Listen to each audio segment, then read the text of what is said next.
pleasure for me to be here today at the opening of Add-on Development. I must say, looking back to April 2007, when you were part of the IT delegation, Per, and now we have a fully fledged company, a fully fledged joint venture.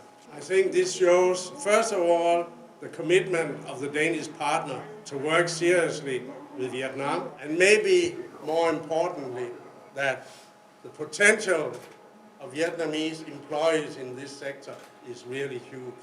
There is no doubt that the IT sector will be one of the growth sectors in Vietnam for the benefit of the economy and certainly also for those employed in that sector. Now there is a huge future for this company if you can sell to all Microsoft customers around the world. Of course, I'm very proud that Danida, through Danish government funds, can give a little contribution to this joint venture. But I think one should always remember that in business, it is the bottom line which counts.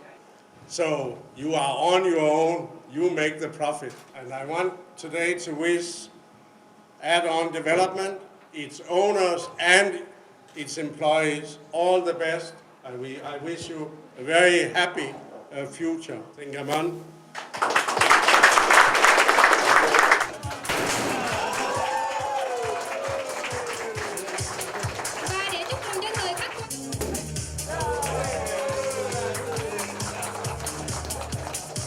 At komme til Vietnam har vi mulighed for at være en af de første.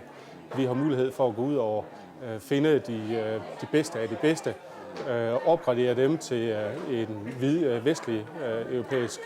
vesteuropæisk vidensniveau, og så drage dem ind i vores forretning på et godt grundlag. So we have the knowledge, we have the know-how, we have the knowledge transfer from the Danish company as well as from the Vietnamese company. So we have the best combination of the knowledge, technology, experience and the know-how.